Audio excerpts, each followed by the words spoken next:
मुजफ्फरनगर आचार संहिता उल्लंघन के मामले में भीम आर्मी चीफ चंद्रशेखर ने कोर्ट में सरेंडर कर दिया है। वह आज दोपहर अपने समर्थकों के साथ कोर्ट परिसर पहुंचे। जनपद के रोहाना टोल प्लाजा से जिले में अलग अलग जनसभाओं के मामले में भीम पार्टी के संस्थापक चंद्रशेखर ने आचार संहिता उल्लंघन के मामले में कोर्ट में सरेंडर कर दिया है। उन्हें जमानत मिल गई है। 6 अप्रैल 2021 को चंद्रशेखर अपने साथियों के साथ रोहाना टोल प्लाजा के अलग अलग चुनावी जनसभा में शामिल हुए थे। उनके खिलाफ महामारी अधिनियम व धारा 144 वाद पंजीकृत कराया गया था। मंगलवार को उन्होंने मुख्य न्यायिक मजिस्ट्रेट कविता अग्रवाल के समक्ष आत्मसमर्पण कर जमानत करा ली है। चंद्रशेखर ने नगीना सीट पर लोकसभा चुनाव को लेकर कहा कि साथियों की मेहनत पर भरोसा है। हम कम से कम 1 लाख वोटों के अंतर से चुनाव जीतेंगे। कहा कि गरीबों, किसान, मजदूरों पर जुल्म हो रहा है, उनके विरुद्ध लड़ाई लड़ी जा रही है। एक सवाल के जवाब में कहा कि आरएसएस और भाजपा की मंशा शुरू से ही संविधान के विरुद्ध रही है। सरकारी विभागों में पद रिक्त है।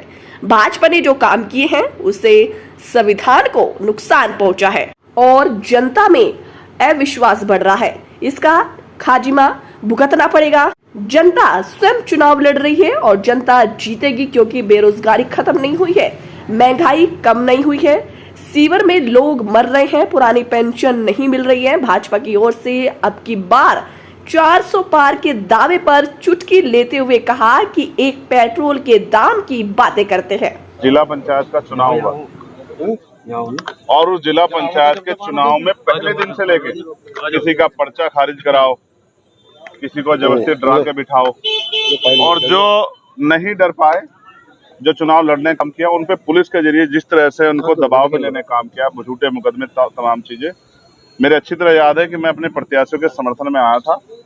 कोरोना काल था, बड़े नेताओं ने फोन किया पुलिस के लोगों को कि चंद्रशेखर को प्रचार न करने दो। 3 गाड़ियों से हम लोग प्रचार कर रहे थे, परमिशन का कार्यक्रम था, सब कुछ, लेकिन पुलिस ने झूठे मुकदमे लिखे अपने नेताओं को, सरकार के नेताओं को खुश करने के लिए। उन्हीं का परिणाम। तो आज मैं जहां माननीय न्यायालय में एक मुकदमे में अपनी बेल के लिए जो है आया था, और माननीय न्यायालय का मैं धन्यवाद करूंगा कि उन्होंने हमारी बेल अर्जी स्वीकार की और हमें बेल दी।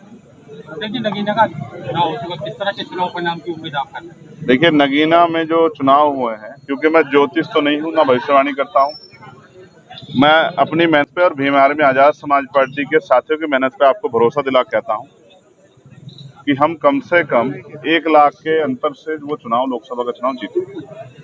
और वही नहीं, जिन सीटों पे हम लड़े हैं, हमने बहुत ईमानदार से मेहनत की है पिछले 3 साल में।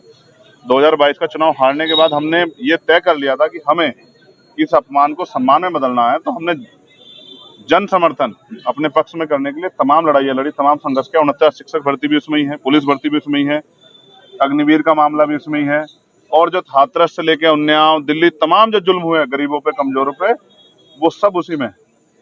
और अब हमारे कंधे पे जिम्मेदारी है कि 2 अप्रैल जैसे झूठे मुकदमे लगा के जिस तरह से सरकार ने जुल्म किया दलितों पे, और जो आज धर्म जाति के आधार पे मुसलमानों पे, पिछड़ों पे, किसानों पे जो जुल्म हो रहा है, उसको रोकने के लिए हम उनकी मजबूत आवाज बने। अध्यक्ष जी, बार-बार इंडिया गठबंधन इस बात को कह रहा है कि जो भाजपा है संविधान बदलने की बात कर रही है, इसको लेकर क्या कहना है, जो संविधान बदलने की बार-बार बात करी जा रही है? देखिए, बात ये है कि आरएसएस और भाजपा की शुरू से जो मंशा रही है, वो संविधान के बड़े समर्थन में नहीं रही, और जिस तरह के उन्होंने कार्य किए हैं और जिस तरह से तानाशाही का एक दौर चल रहा है, तो एक अविश्वास जनता के मन में भी पैदा हो गया। और आरक्षण तो खत्म ही समझिए ना, आप आरक्षण को वो कह रहे हैं कि संविधान आरक्षण, तो आप महसूस कीजिए 69,000 शिक्षक भर्ती में 20,000 पदों पे घोटाला हुआ।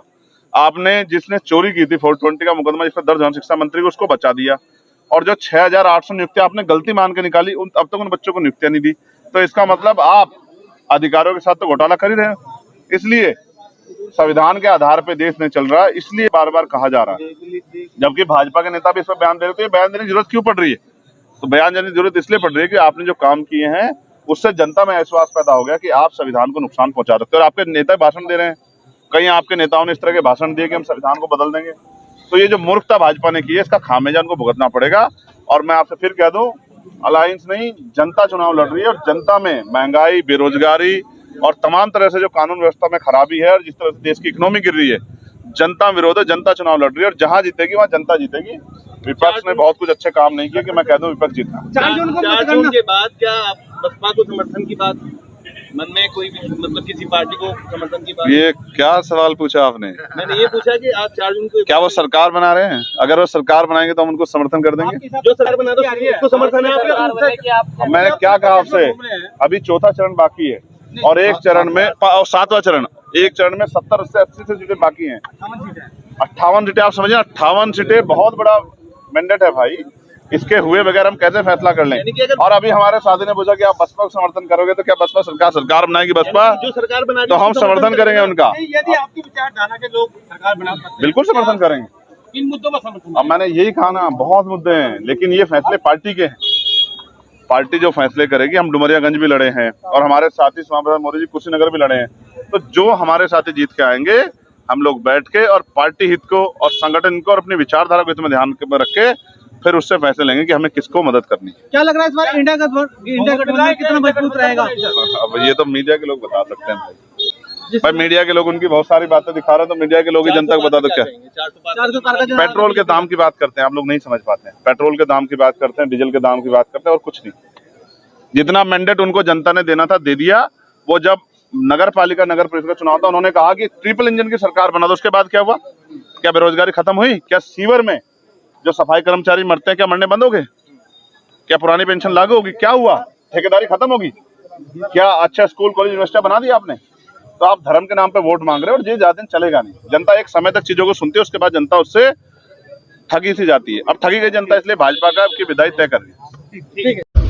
एक मामला मुजफ्फरनगर कोतवाली नगर में 244/2021 दर्ज हुआ था। वो मामला दर्ज ऐसे हुआ था कि जब त्रिस्तरीय ग्राम पंचायत चुनाव थे तो यहाँ पर चंद्रशेखर आज़ाद जी की जो पार्टी से जो जिला पंचायत सदस्य जो लड़ रहे थे, उनके लिए विद परमिशन वो रोड शो कर रहे थे। लेकिन क्या हुआ कि उन पर मुकदमा दर्ज हुआ और मुकदमा जो दर्ज हुआ उस मुकदमे के आधार पर ही आज वो यहाँ पर CGM कोर्ट में पेश हुए। उन्होंने वारंट रिकॉल कर, हाँ, जो BW उनको हो रखा था, आज उन्होंने अपने वारंट भी रिकॉल कराए और रेगुलर जमानत हुई उनकी। कब का ये मामला था और अब क्या अगली तारीख दी गई है? देखो, ये जो मामला था, ये मामला 2021 का मामला है। त्रिस्तरीय ग्राम पंचायत चुनाव का ये मामला था, जिसको लेकर ही आज ये हुआ है। और इसमें राष्ट्रीय अध्यक्ष आजाद समाज पार्टी के साथ साथ 17 लोगों को नामजद इसमें किया गया हुआ है। 17 लोग जी। तो अब अगली तारीख क्या मिली है? इसमें अगली तारीख 9 तारीख है। ये जो मुकदमा इसमें जो थे 188, 171H, 269 और 270, इन धाराओं में मुकदमा दर्ज था। 16 लोगों। हाँ जी, 16 लोगों के खिलाफ। थाना कोतवाली, जिला मुजफ्फरनगर। ठीक।